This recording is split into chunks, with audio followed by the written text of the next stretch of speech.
All right, well, we're going to go ahead and get started. Welcome to our virtual info session, Ask Us Anything around, application, funding opportunities, and more. We are so excited to welcome everyone today, and we hope that this will be an informative session for you all here. Before we get started, we do want to go over a few housekeeping items. First, today's session will be recorded and posted to our website and YouTube channel for later viewing. If you're unable to stay for the whole session or would like to rewatch the session, reach out to us and we'll be happy to share that recording link with you. Second, live captions have been enabled for this session and can be turned on using the navigation menu at the bottom of your screen. We encourage those of you viewing to utilize the chat function to introduce yourself and utilize the Q&A function to post questions to the panel during the session. The chat function can get a little wild at times, so if you have a question, please use the Q&A so we don't lose track of that. We'll leave time at the end to answer as many questions as we can. Y'all submitted a ton of really great questions ahead of time that we've been able to weave into the session. But if we aren't able to get to your question, please reach out to us individually and we'll be very happy to address those. So that's my housekeeping for now. I would love to know who's joining us. So again, please feel free to introduce yourself in the chat, your name and where you're joining from. While you'll do that, I will go ahead and introduce myself. My name is Sarah Dexter. I use she, her pronouns.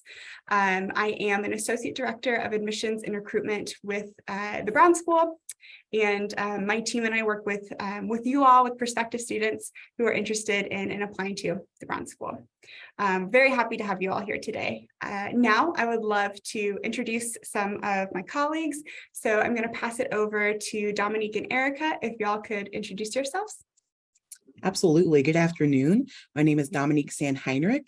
I'm the Assistant Director of Financial Services here at the Brown School. We're excited to have you with us today.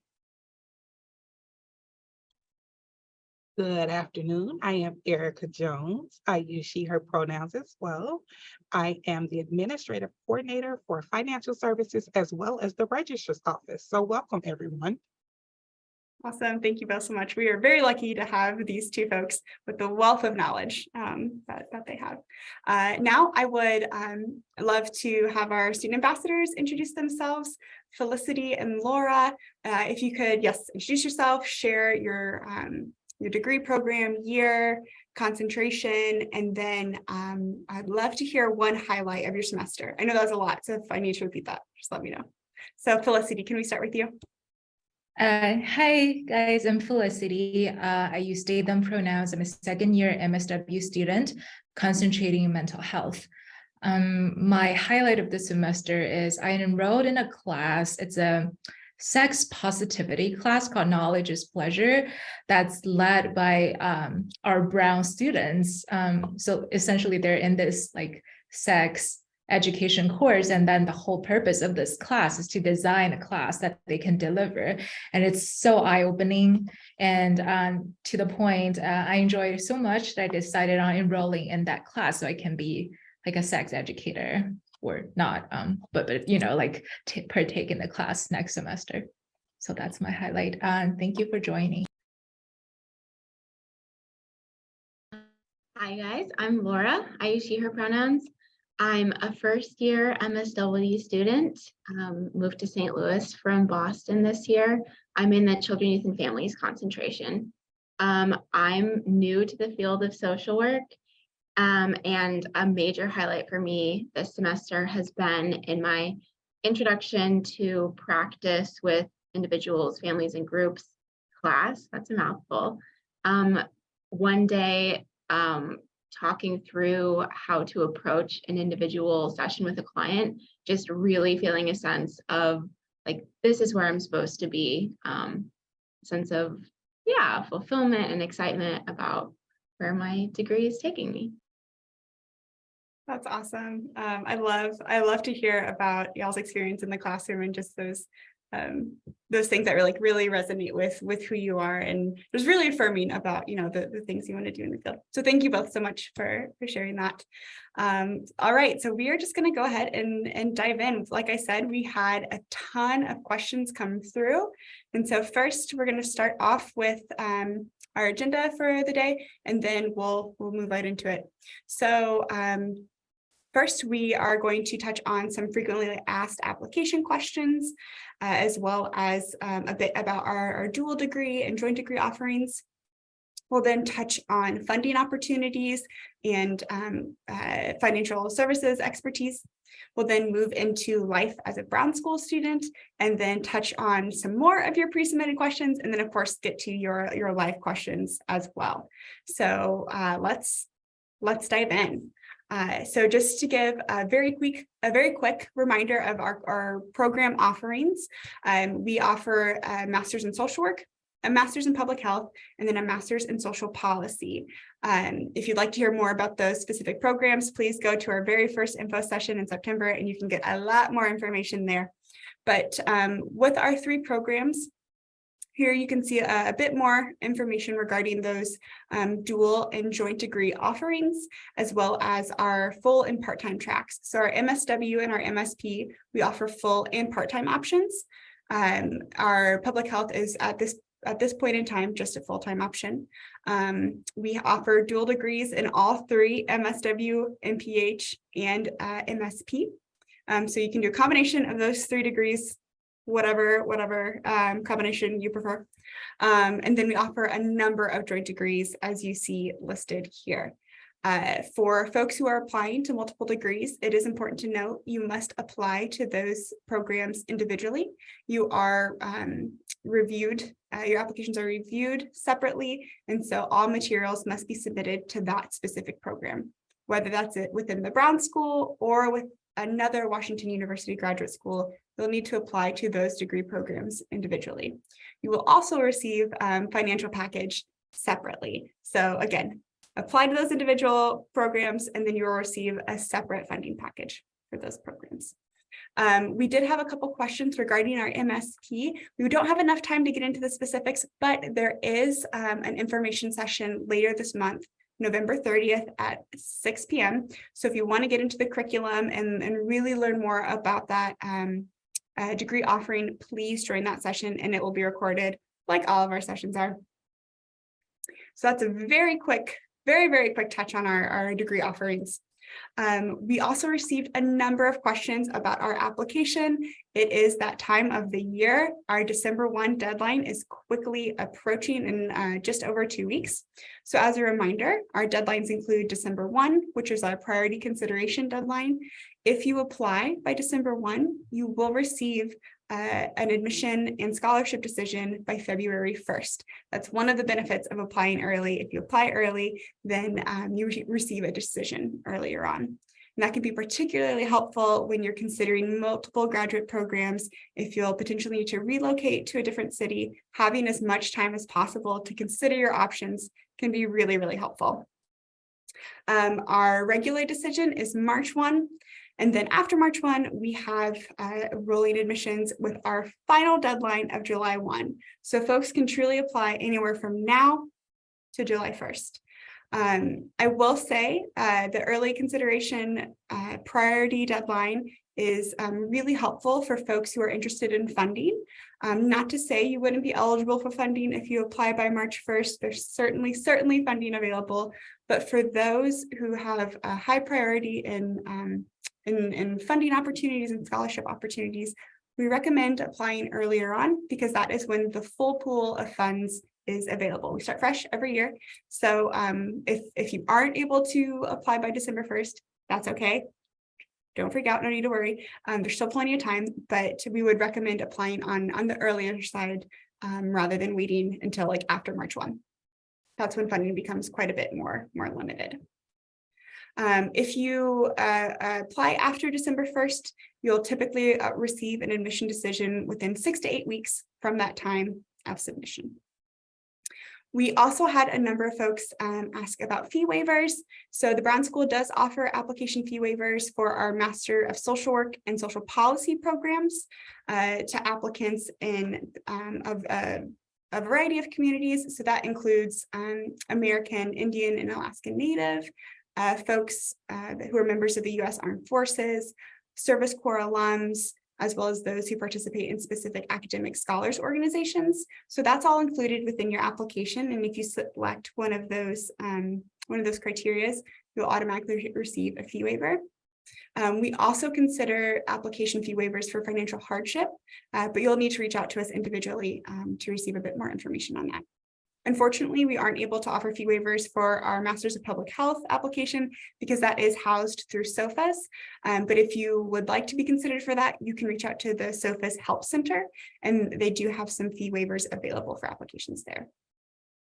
I also want to note, we had a number of folks ask about our MPH program and if it was STEM certified. Yes.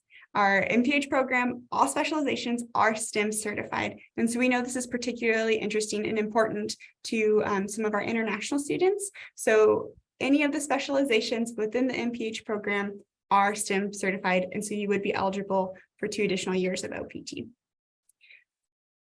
All right, so moving right along. This is just a quick reminder of our application requirements. If you would like more information on the application or tips on submitting a strong application, we had a virtual info session on that. And so that was in October. I recommend checking that out. But here you can see our application requirements, a personal statement, comprehensive resume, recommendation letters, transcripts, online interview. And for folks who are wanting to be considered for scholarship, they'll be required to submit a scholarship consideration form. And for our international students, we do have an English language proficiency requirement. As you can see, the GRE is not required. In fact, we don't even accept those scores. So we have no standardized testing requirements. And I think we're all really grateful for that. So let's see, we had a couple of questions that I have in my notes. Someone asked, when we are reviewing applications, what is the most important thing to consider when they're working on their application or when they're applying? And so I'm going to share my suggestion, and then I'm going to also ask Felicity and Laura if they have any tips. But when you're applying to grad school or when you're working on your application, my suggestion is very simple, but it's to be honest. Be honest in your application, put your best foot forward, and follow the instructions. I know it sounds really simple, but we're not trying to trick anyone. We really just want to know who you are, what you're excited about, what your passions are. And we can only know that if you share that with us. And so whatever it is that you want the application or the admission review committee to know, put that in your application. That's the only way we're going to know. We do review applications holistically, so there isn't one piece of the application that is, significantly more important than the other. But I will say the personal statement is a wonderful way for us to get to know you, your professional goals, and what it is you hope to accomplish through graduate school and after. If you follow the instructions and you follow the prompts, you're probably going to be in good shape. I know that's really simple, but that's exactly what we're looking for. And then I also want to encourage folks to really spend some time reflecting on what it is you want in a program, what it is you want in graduate school, and seeing, what are your goals, what are your priorities, and then is it going to be a good mutual fit? So you have these wants and desires, and is the Brown School going to be a good fit for that? Because we want it to be mutually beneficial. So that was probably a lot, but I would love to pass it to Felicity and Laura. Do either of you have any suggestions for folks when they're working on their applications? Okay, so for me, the biggest thing when I was doing it, or the thing that I spent the most time on, stressed the most about, was the personal statement. Because I knew, as Sarah said, that it's really important. It's the best way for people to get to know you. Something that I struggled with that my friendly editors, my good friends, helped me with was not focusing on writing something so formal and like perfectly rigid that I blocked my voice. My second and third round edits, I tried way less to like sound good, and way more to like really, yeah, just let my voice come through a little bit more. So I would say, of course, it's important to pay attention to writing convention when you're doing the personal statement, but don't let that get in the way of speaking from your heart and the way that you want to write that feels most true to yourself. Thank you, Laura. I agree with that wholeheartedly. And I recently interviewed one of our like editors at the Brown School. We call them like communication director, but essentially it's a person, the Brown School, who's dedicated to helping students like edit our papers, essays, and application for like graduate program. And I really love one suggestion that he gave, which is just like ask around the people around you, like who you are or how they see you, because so many times there are like a lot of qualities about ourselves that we take as granted because it's just like a part of ourselves and it's like a norm and we feel like, oh, it's not even worth writing about. But then after you've talking to like other people, you may realize, oh, like this is me, and there's this quality about me that so many people think make me stand out that I didn't even realize existed.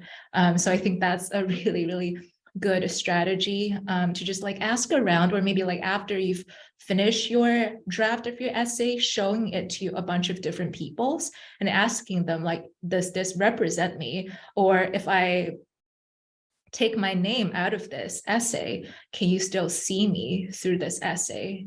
Does this tell a story about me? And I think if I get a bunch of yeses, then the mission of your essay is accomplished.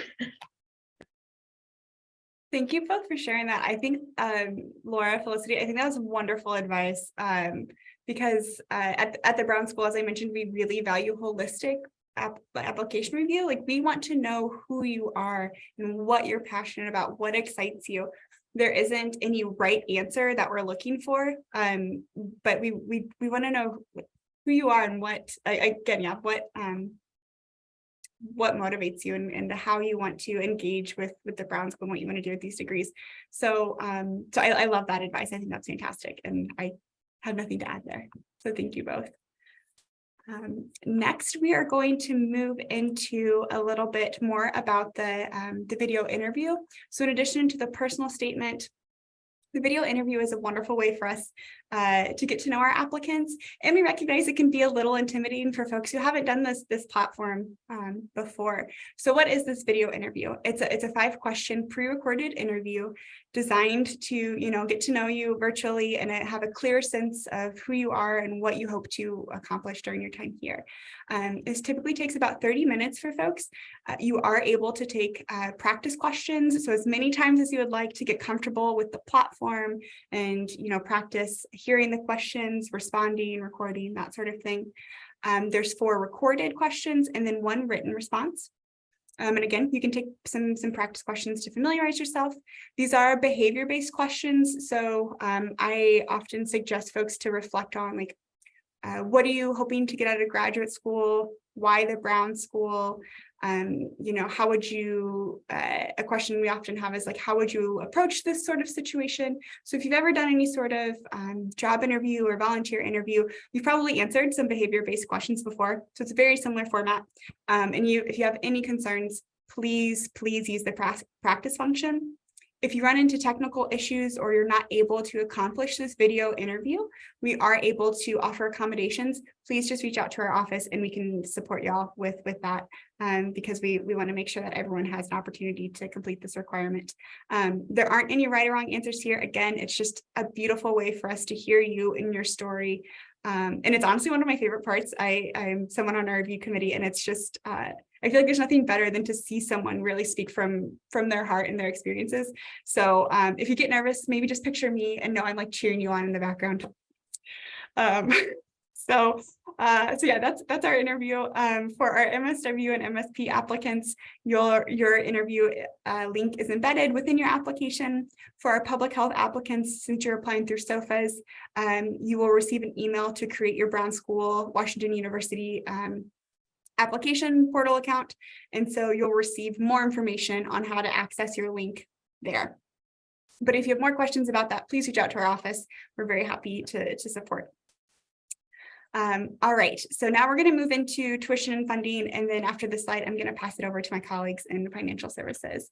So we really want to be transparent with the cost of attendance and our tuition here. So here on this slide, you can see our tuition per year per program.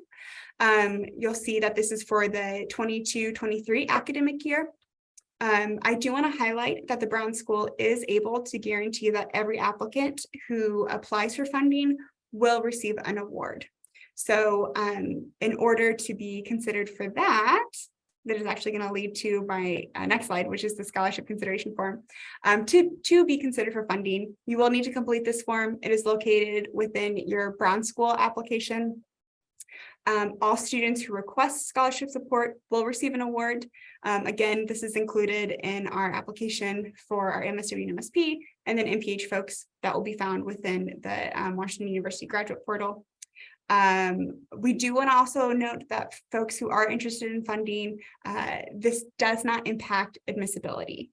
They are, completely separate. So if you are someone who really values and really needs funding support to attend the school, that is not going to impact your admissibility. So I just want to reassure that. Scholarship is available for all students, regardless of visa status. So domestic, international students, it's open to anyone who applies to our degrees here. So now I am going to pass it over to my colleagues in financial services. Absolutely. Thank you so much, Sarah. All right. So again, my name is Dominique Sand-Heinrich, the Assistant Director of Financial Services here at the Brown School. I do work with all Brown School students, so domestic and international, and with all 3 degree programs that we have here. And so in order to fund your degree, I know that sometimes there are a lot of questions around this. A lot of students get nervous about how they plan to pay for their program. And so as you can see here, there are a list of opportunities and options. Scholarships from the Brown School. And so that is what we call institutional aid. And then we also have external scholarships. So anything outside of the Brown School, that could be AmeriCorps, that can be a religious affiliation, anything that is coming in that is outside of what the institution is providing you. Then we also have federal work study, which is attached to federal student aid, and you have to be eligible for that. And then we have federal student loans. And so here we utilize 2 loans, Federal Direct Unsubsidized Loan and the Federal Direct Graduate Plus Loan. And then any kind of personal savings that you have, 529 plans, which isn't listed here, part-time employment on and off campus are all ways to fund your program. And then the next slide. All right, so we generally have a lot of questions around federal student aid. We do know that federal student aid are generally for our domestic students, so international students are not eligible for this, but there are tons of questions. And so these are some of the quick highlighted questions that we get most often. The application process does open every October, and this is an annual application. And so this will need to be filled out every single year you plan to borrow loans. And our code, now this is something that gets kind of confusing at times. You will need to use our Washington University in St. Louis school code. And a lot of times students get mixed up with University of Washington. And so just be sure that you have the correct school code on your application. And then students who are eligible for federal work study, this will be indicated on your award letter. And when I say award letter, this will be indicated in your financial aid package that is sent through my department with myself and Erica. Will package each student individually, and that'll encompass any aid that you plan to use for that year. And then again, that is only eligible for our domestic students. And then you do not have to take the full loan. So we package you all the way up to our cost of attendance, but you get the opportunity to either accept that, decline that, or make some adjustments on your own before you actually borrow and before the loan funds are dispersed to your account. And then the next slide. And then ways to take steps right now. So in the immediate, we always encourage students, start saving for your living expenses. Again, students, all of our students, no matter domestic or international students, we encourage students start saving, start that budget, look at what it takes to live in St. Louis. That will encompass the utilities, room and board, gas, transportation, food, prescriptions, anything like that. Start budgeting, start thinking about what it takes for you to live, because we always talk about the university's responsibility versus the student's responsibility. And we encourage students to really think about what it takes to live on your own or with a roommate and start budgeting that now. Complete your student aid, your federal aid application that has opened in October. And so the sooner the better. And then that will get into our system so we can start to get you packaged and kind of see what that looks like once you've been admitted into the program and accepted. And then external scholarships. Now is the time to search. December is the time to apply every academic year, because in December, generally scholarship opportunities open up. They're a little bit more robust. There's more options, because as a graduate student, the funding is slim, it's competitive, the opportunities aren't as, there's not as many opportunities offered to our graduate students. And that's not a Brown school, that is a program, graduate school nationwide situation. And so start in December, and those funds can be applied in your following year when you enter whatever school you go to. And so start doing that, thinking about how much, letting your financial aid department, specifically if you decide to come to us, let us know what those external awards are so we can get you packaged with those immediately, and then keep an eye out for those checks that come in. And lastly, tuition versus cost of attendance. That goes back to your living expenses. So you have your tuition, which Sarah talked about, the tuition, which encompasses student health insurance and fees. That's all going to be one amount. But we also have a budget for you if you're deciding to use loans or other external scholarships.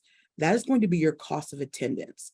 And so what we do in my department is we take your tuition versus your COA, and we make the difference. And that could be what you can get refunded back to you as a student to use for your living expenses, should you choose to do so. And so always, always remember tuition versus cost of attendance.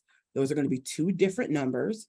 And we encourage you to budget that just so you know what you're getting back in refund, because we want to get that to you as soon as possible so you can start paying on whatever bills or whatever you need to use for your living expenses here in St. Louis. Awesome. Thank you so much for sharing that, Dominique. Absolutely. And one last point, just real quick, for our international students, I apologize. Definitely reach out to our department specifically. We can talk about some international scholarship opportunities, private loan opportunities, what those interest rates are, really talk to you about the fine print, because we know that sometimes it can be a little harder, one, getting to the States, and two, having funding for your program. And so making sure that you're filling out all your paperwork, your documents, and we are more than happy to talk about what additional funding could be provided to our international students as well, since federal loans are not an option. So we're excited to have you. Definitely don't hesitate to ask questions and to reach out to Erica and myself. Thank you so much, Dominique. Her and Erica are a wealth of knowledge. So if you have questions about your specific package after you're admitted into the program, you'll definitely want to connect with financial services. One thing I forgot to mention initially, and Dominique really, I think, touched on this very well, is that, again, who's eligible for Brown School scholarships, that's any applicant. But I do want to note that our awards, our Brown School institutional awards, are often partial awards. We have very, very, very limited full tuition awards. And so that slide earlier where she mentioned considering external funding and personal savings, other funding opportunities. That's really important for graduate school. Most graduate programs don't have full funding options. If you do find an option that's fully funded, that is awesome. We celebrate that. The Brown School has a few of those, but just to, really be transparent and help with folks planning for graduate school, we do want to let, we want to let you all know that our Brown School awards are mostly partial awards. So thank you again, Dominique, for all your resources here. You're an expert and so thankful to have you share a bit more about this process, because we know it can be really intimidating. It's a lot of information. It's a lot to take in. So moving into something that is probably a touch more fun, maybe a little more lighthearted, we want to ask our students a bit about life at the Brown School. Why did you choose the Brown School? So Laura and Felicity, I have some questions for you that were asked from our folks ahead of time. So to start off, why did you choose the Brown School, and what were you looking for in a graduate program? Laura, can I start with you? Yeah, so there was a number of things. I would say the primary reason I initially started looking at the Brown School is location. Just being near to family was important to me. But that said, there were lots of schools that were nearby. There were a number of reasons I ended up going with the Brown School. One thing is definitely the financial aid that I was able to receive. This was like by far ended up being the cheapest option for me outside of like one in-state school.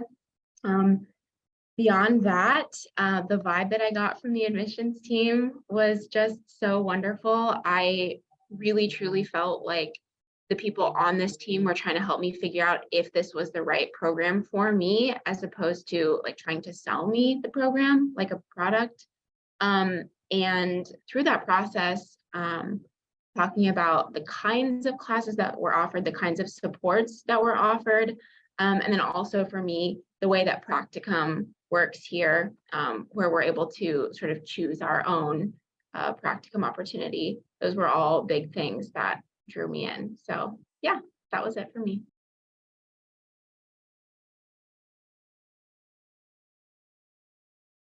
And then Felicity, if you would like to share a little bit, why did you choose the Brown School, and what were you looking for in a graduate program? So I did my undergrad at WashU, and a lot of my so my undergrad degree was psychology, and a lot of my classes took place in Hillman Hall, which is our newest social work building, and I just love the environment.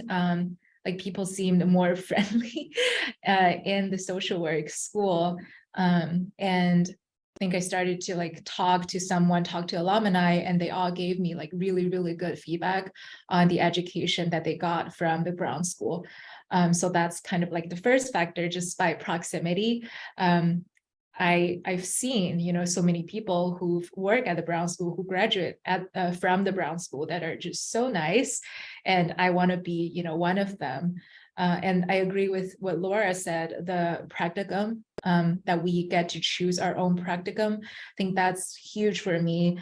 In one of my like motivational interviewing course, we did a value sorting, and one of my highest value is like autonomy, and I want to be able to like choose what I want to do rather than being assigned something.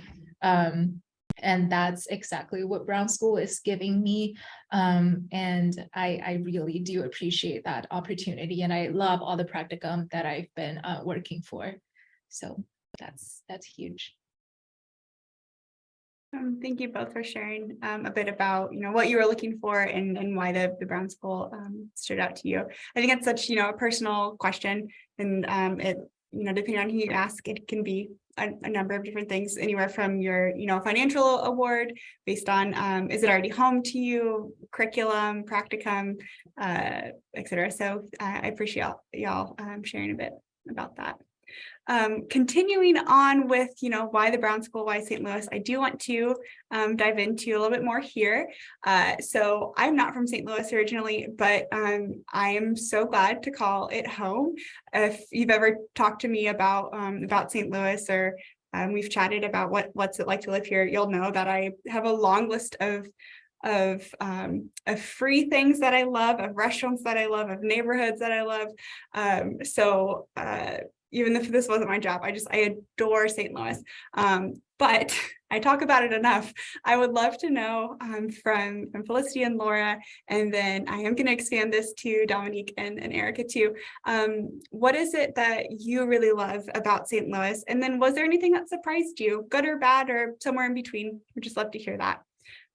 So let's see, Felicity, can I start with you? Yes, sure. What surprised me? Something that so during my undergrad, I was a huge nerd, not in a bad way, just meaning that I devoted all of my time to just studying. So I didn't really explore the city, which I regret so much because it's really a vibrant city. I love music and concerts. I didn't realize like, oh, wow, like there's so many, I love like different indie bands and rock bands, and there's so many of them who would tour to St. Louis. We have fantastic venues here, and a lot of times it's the venues that's like drawing the artists here. And I grew to love jazz as well.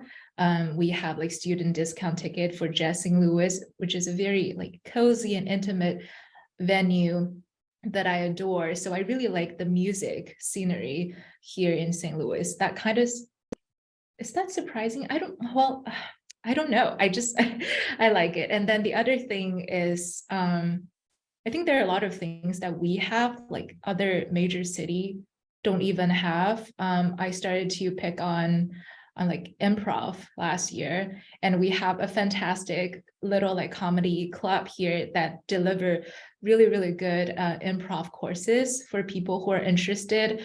But then my partner moved to Philadelphia, and I was like, yeah, there's supposed to be more like venues like this, but that's not true. Like I wasn't able to find anything remotely like the improv shop or the jazz club that we have in St. Louis.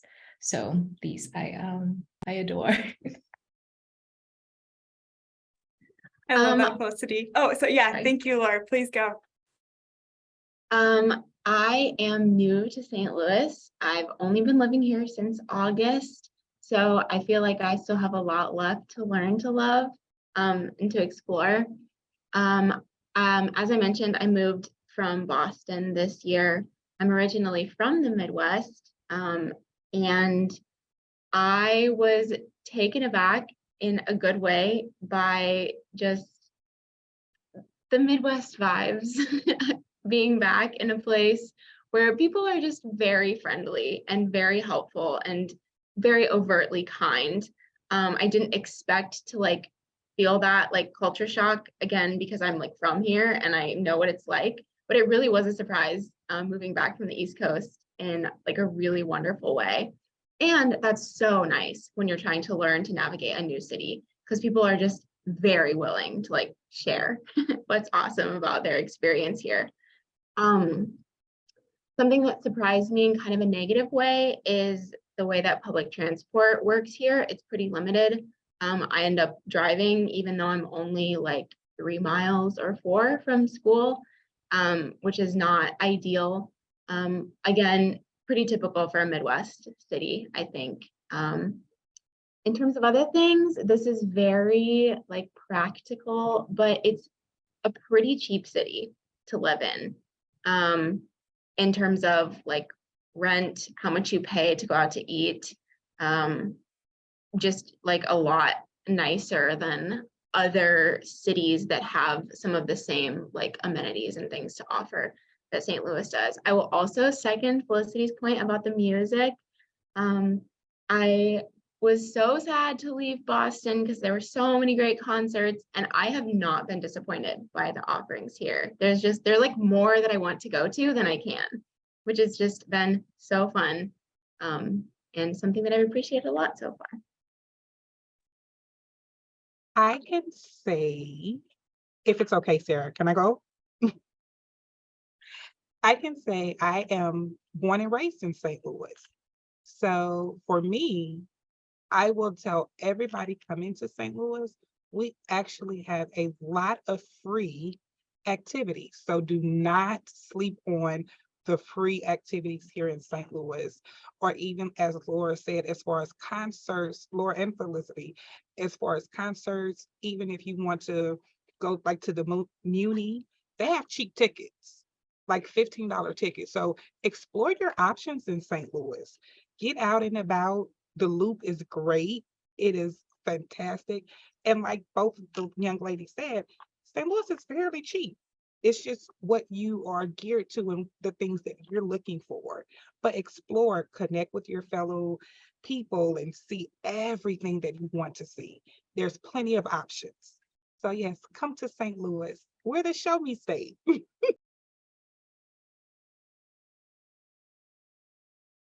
I guess it's my turn. So I am actually not from St. Louis at all, but I'm only about 30 to 40 miles east of here. So I'm from a rural area, but I did live in St. Louis for 11 years and just moved back out of St. Louis last year, but just directly connected to Illinois. And so it's just only over the Mississippi River, about 15, 20 minutes. But one thing about St. Louis, it's very, I don't know if this is a word or not, but very neighborhoody. And so you'll get to learn the different names of neighborhoods that host events all the time in parks, at venues. We're kind of a foodie city too, so food trucks are popping up. A lot of options geared towards vegetarian and vegan and any kind of culture you'll probably find here, the little pockets. But that's something that you really have to tap into once you find your group that you hang with, tapping into a variety of restaurants. New ones are popping up all the time. So tapping into those and then really just exploring, taking your time to explore. Again, the Forest Park, which is one of the biggest parks. Again, when you do your practicum, nonprofit organizations, we have a plethora of those across the city and county. You will find out that St. Louis is one big circle. And so we're divided by counties and city versus county. And so I always just say, take time to venture out. Again, work opportunities as well. There are a lot of religious opportunities as well to tap into. And so I just say, there's a magazine called Riverfront Times. You can get that on Facebook. They typically provide a lot of options for weekend events, outdoor events. And so I've always enjoyed St. Louis, home away from home. And again, once you get to those neighborhoods, a lot of things are walkable. And from campus, there are a few opportunities that are walkable as well. And so, yeah, get in there, figure it out. It's easy. Once you figure out your route, you'll never turn back. So I'm excited to say that I enjoy St. Louis. Oh, thank you all so much for sharing a bit about what it is you love about the city, some of the things that surprise you, good or bad, because every city has their strengths and weaknesses and areas that that we're working to improve on. Totally hear Laura with the public transportation. We have it. It's nothing like New York, Boston, Chicago, or West Coast transportations, but for the Midwest, it is something, and we want to be transparent about that. Depending on where you are, you can get around. I think Dominique said it well. Like if you're in a certain neighborhood, things can be really walkable or easy to get around within that neighborhood. But if you're popping from place to place, it can be a bit trickier. So I could talk about St. Louis all day. So if you're interested in that, send me a message. We can talk more. But we have 15 minutes left. Sarah, we do have all 4 seasons. We do have all 4 seasons. So you have to prepare for that. It is winter is here. Winter is here. My hands are cold as I sit here talking to y'all. I will say summer in St. Louis, while it might be 100 degrees sometimes, is my favorite season with all the outdoor activities. We mentioned music, tons of great music and outdoor venues. Like I could talk about this forever, so I'm going to stop. But again, thank y'all for chiming in. All right, so we have a couple pre-submitted questions that we weren't able to get to, so I'm going to touch on those. And then I see we have some in the Q&A function. Y'all have been all-stars responding to those, so thank you so much. But there's a couple here that I'm going to read aloud, and then we'll get to the live Q&A. So let's see, someone asked about part-time jobs, or a couple folks asked about part-time work opportunities. So I would say a lot of our students do work part-time and go to school, either full-time or part-time, depending on their program. We have an office of career services that is located within the Brown School, as well as a larger university career services. And so they'll post a number of job opportunities throughout the year. They hold a part-time job fair at the beginning of the fall semester. So there's a lot of opportunities to find work on campus or within the Brown School. Some of those include research opportunities. Those positions are, again, part-time paid positions. We offer some assistantships, but those are also part-time paid positions. And so that's something we want to emphasize. There are a ton of opportunities for folks to work in research, and library services, other support services, but those are paid part-time hourly positions. And so sometimes faculty will inform us about that during the spring. And so we will share that with admitted students, but then they'll continue to share those positions over the spring and summer, and then well into your first semester at the Brown School. So a lot of opportunities there. And you'll hear more about that when you're admitted in the spring semester. Someone asked about MSW advanced standing status. We do offer advanced standing. We have a 12-month track and a 16-month track. All advanced standing students will take a late summer course called Bridge to Brown. You can find more detailed information on that on our website. That summer course does have an additional cost, but with an expedited program of either 12 months or 16 months, it's overall a large cost savings compared to a traditional 2-year degree. That course really gets our students on the same page, because we admit students from all over the US, all over the world, and our students are coming from a variety of colleges and universities. So that Bridge to Brown class really ensures everyone is on the same page as they continue their social work education. Let's see. Another person asked about international fieldwork, coursework, and practicum opportunities. And so like many universities, like many programs during the pandemic, we had to pause that international fieldwork, and that was either paused or turned to remote options. This semester, our Global Programs Office did announce that we will be able to start that programming again, which we're very excited about. Those offerings are still a bit limited because we're building up those relationships and ensuring those are still, good sites for students, and those sites are prepared to have students, since it is very much a partnership. But we also offer global coursework. And so this year, they're offering courses in Costa Rica, Berlin, and Brazil. And as I mentioned, our practicum partners are reconnecting with our office at the Brown School, and there should be some more information about that later on as we continue to explore those options and build up those options again. Let's see. Someone asked about graduate housing, if there's graduate housing on campus. And so most of our housing on campus is for undergraduate students. There is one certified housing offering from WashU that's called Quadrangle Housing. We have a page on our website that has a ton of housing resources, talks about neighborhoods. It links to Quadrangle Housing and some other resources that show links to the apartments that are affiliated with Washington University. So it's still a little early on right now, but we do have more information on our website. And then, as folks are enrolling into the program and have more questions about housing resources, we're happy to chat through and share our experiences, because we know that's such a personal choice. That's something that we all have to feel comfortable in. We all have different needs and desires and expectations on housing. So if you have questions about that, once you're admitted and enrolling, we're happy to share more. We usually have an info session where we talk about kind of next steps for folks who are enrolling, so we can get more into that. So that was the majority of our pre-submitted questions. I see we have some questions in our Q&A function. So I'm gonna hop over here. All right, so the first question is, are there different MPH concentrations? or are the different MPH concentrations binding? I'm interested in both mental behavioral health, but also health policy analysis, and want to incorporate both into my future career.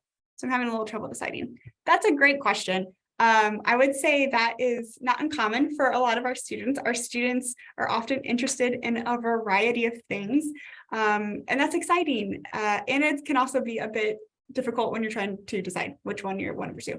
So for us, you are required to apply to a specific concentration or specialization, but you are able to change that. So if you're admitted into the MPH program, if you're admitted into the social work program, you're admitted to a program. It's not binding to a specific concentration or specialization. So if you apply for health policy analysis, and then you're admitted and you're enrolling, and come July or August, or even during your first semester, and you're like, actually, I think I want to try this other specialization. I think I want to switch to this.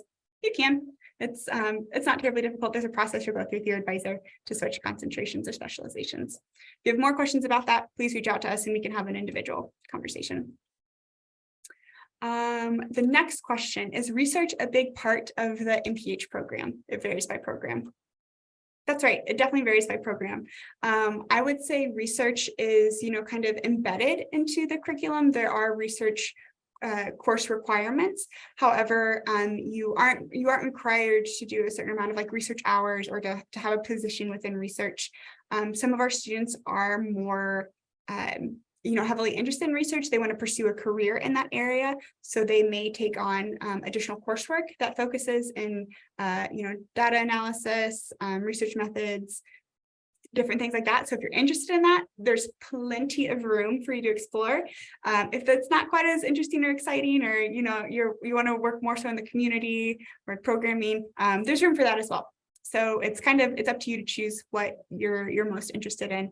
I would say a lot of our students who are interested in research will pursue a research assistantship with one of our 20 research centers. I've lost track on our numbers, but we have a number of opportunities here. So if you're interested in that, there's definitely a place for you. Let's see. So since we're talking about research, should I mention my interest in a research assistantship with a specific professor in my personal statement? If that's a big reason you're interested in the Brown School, or you're wanting to work in a specific area, sure, definitely mention that. It's not required. Our applicants are not required to have a specific faculty member or research center or research effort to be admitted into the program. But if that's one of the things that interests you, and that's part of your why you're applying, we definitely would love to hear that. So yeah, that answers it. So when does one know they are admitted? So as I mentioned earlier, if you apply by December 1st and all your materials are submitted by December 1st, you will receive a decision by February 1st. If you apply after that December 1 deadline, then most people are notified 6 to 8 weeks after their materials are submitted. If we can release those sooner, we definitely try to, but we take a lot of time and a lot of energy looking over every piece of your application. And so we want to make sure we give everyone a fair shake. So we'll say 6 to 8 weeks from the time your application is submitted after December 1st. Someone else, let's see. We had a couple that were a bit broader and a bit more specific, so I'm doing a quick scan. Are there local organizations that we can work for that provide tuition assistance? Oh, Dominique is answering that. Please answer that. Yeah, I can answer that out loud, actually. There may be some various organizations that offer tuition assistance. A lot of times those organizations want you to either provide your time or be affiliated. There's probably some requirements for that if you are out of state or out of the country in order to gain access to tuition assistance. But we do have external scholarships that are on our Brown School webpage that we encourage you to look at to see kind of what the eligibility requirements are, and tap into those to see if you fit any of those criteria. Yeah. Great. Thank you, Dominique. Absolutely. So we had another question regarding funding. So does the scholarship given pertain to the first year graduate school or for the full tuition fee. So the scholarship that you're awarded at admission is for your entire program. So if you're in a 12-month track, it is for that 12-month track. If it is for a 2-year program, the award is for the entire 2-year program. So I like to give the example of $10,000. That's an easy number for me. I like simple math. So if you are awarded $10,000 and you have 4 semesters of coursework, that $10,000 will be applied across those 4 semesters evenly. So I guess 10 is a little bit harder to divide by 4, but No, it's okay. I can add to that though, Sarah. yes. Once the admissions and recruitment team offers your institutional aid, so your scholarship, what happens is that admissions and recruitment will send that to Erica and myself. And what we do is we divide that evenly across your program.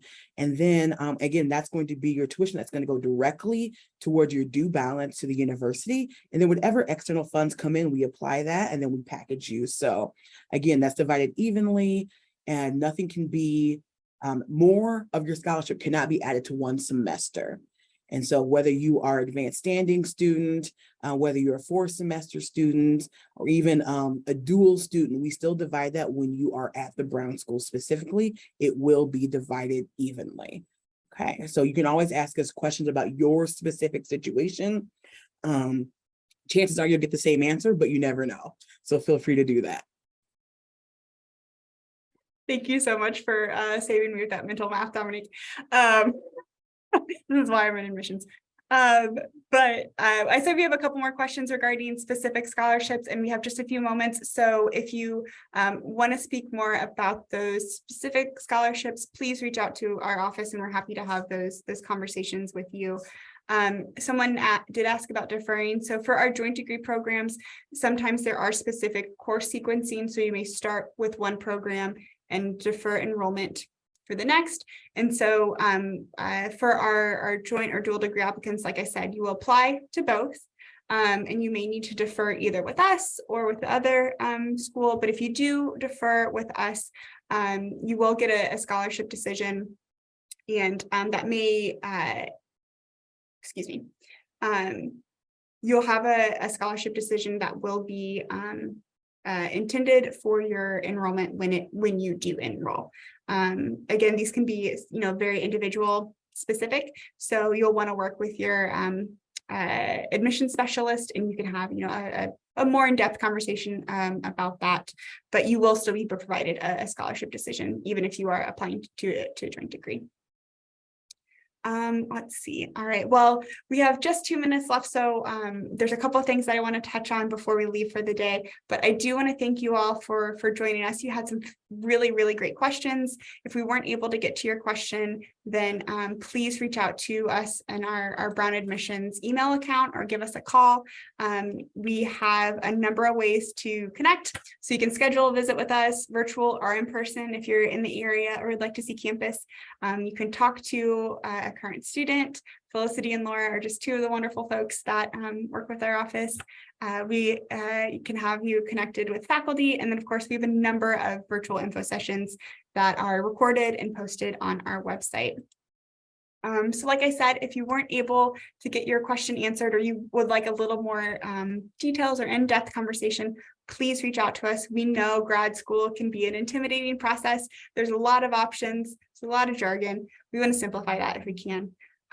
So please reach out to us here. I also want to thank our panelists for spending some of their time with us today. It was such a joy to have you all. Brown School is so lucky to have all of these folks on this call. So Dominique and Erica, Felicity and Laura, thank you so much for being here today. And thank you all for choosing to spend some time with us. It's been a pleasure to connect with you, and we hope to hear from you soon. So I hope you have a wonderful rest of your day, whatever time of day that is, and we look forward to being in touch. Right. Take care, everyone. Thank you so much.